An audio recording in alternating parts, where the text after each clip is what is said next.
Hey people, so I'm going to show you how to use smart objects and smart filters to selectively add filters to your image. So if you're following along, you should by now have your image masked out. So an image of your person with a mask on it. So you basically just removed the background.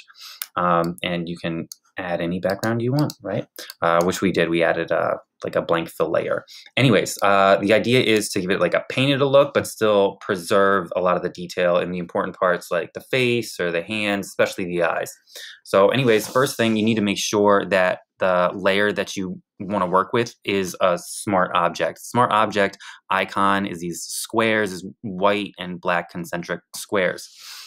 So if it's already a smart object, you're good to go. If not, if you don't have that little icon, it's not a smart object, you can go to Layer, Smart Object, Convert to Smart Object.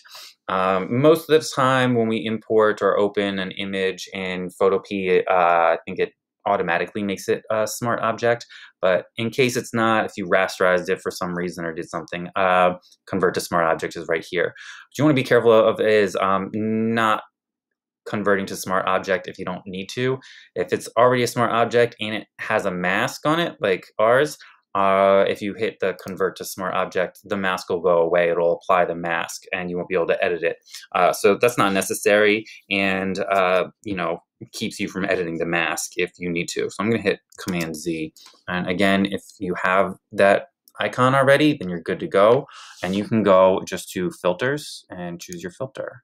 So I'm going to go top where it says filter, and these are like the standard filters that are in Photoshop and Photopea. Anyways, filter gallery has some good ones for like painted effects. So I'm going to go to filter gallery.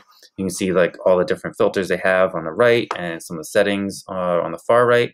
I'm going to go for paint daubs because that tends to work well for what I'm trying to do. And I can move these sliders around. So the idea is to make it look painted, but painted pretty well and detailed, but still have kind of that rough, kind of soft quality.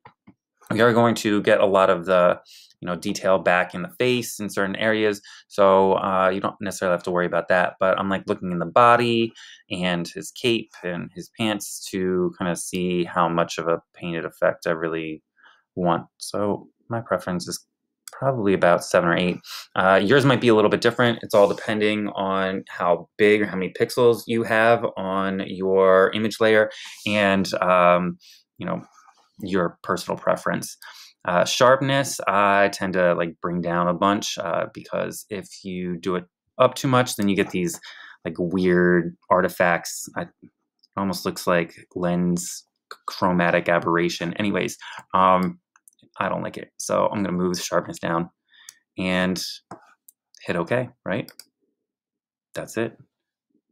And once you hit OK, you should be able to see something else happen, right? Oh, that was an ad. Hopefully it's still recording. Anyways, you now can see in your layers palette that you have this thing called smart filters, and you can even turn it on, turn it off. And what else is cool about it is you can change the filter. If you just double click on filter gallery right here, it brings up the filter that you were using. So if I didn't like it 20 minutes later, you can double click on it and then change the filter right on the spot. You're not gonna be able to do that without a smart object, without that smart filter setting.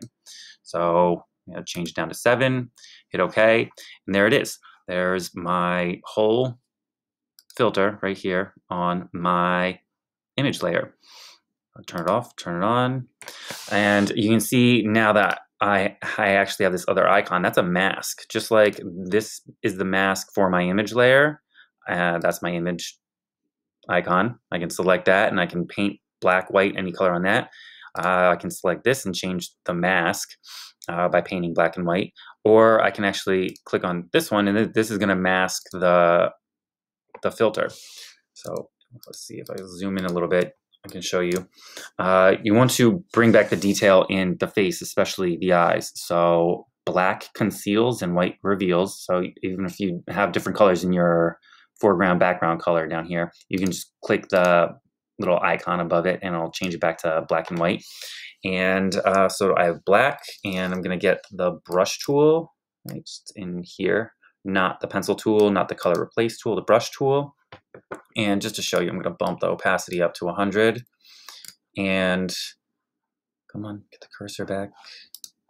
Oh, you can see it happen right here. So exit. All right, back. So I'm going to change my brush size by hitting the bracket keys. The right bracket key gets it bigger. The left bracket key makes it smaller.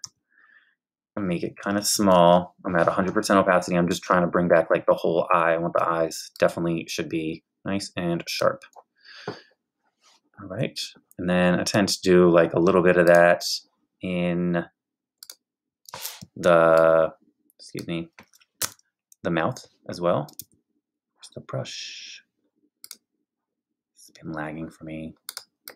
Regular brush. All right, get the mouth back. All right, so that's what it looks like at 100% opacity. I'm like taking away the whole filter. But the other thing you can do is really like play with the opacity and take away bits and pieces or a part or percentage of the filter. So I'm just gonna like hit 50 and maybe increase my brush size a bunch.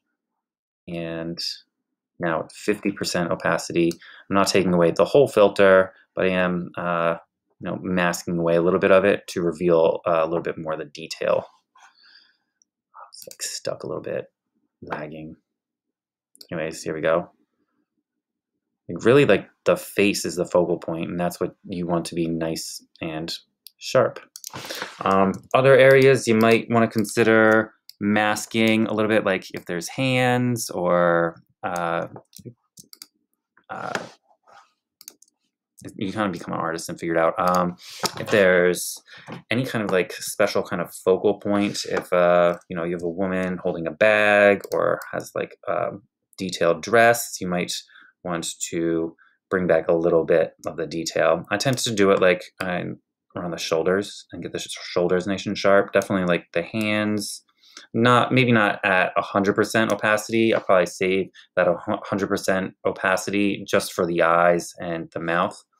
But you can do it like incrementally too. Like if you do it just little bits at a time. Let me see if I can change the opacity just to like 25.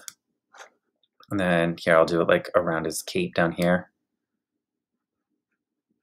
Try to get rid of that artifact.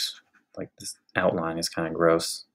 Yeah, so you can do it like incrementally. That was just at 25%. I was just clicking and holding. But then if you click and hold again, it'll do it a little bit more and then a little bit more. The more you click, the more, I guess, you're masking.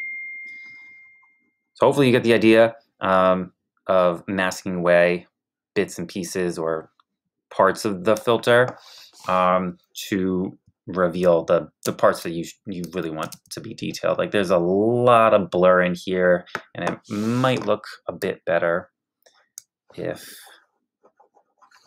it wouldn't lag so much, right? Okay.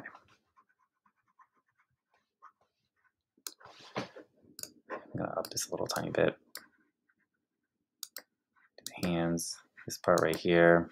So anything that's like a focal or grabs your attention, you might want to mask away. And you can see the icon in the layers palette is changing a little bit. It has, those black and white and gray marks that I was using for painting my mask. Anyway, or masking, not painting. So there you have it. Now you should be able to have your person or most of your image look like it has that painted filter look, but still preserve a little bit of the detail by masking away the filter with the smart filters. All right. Hope this helps. Let me know if you have questions.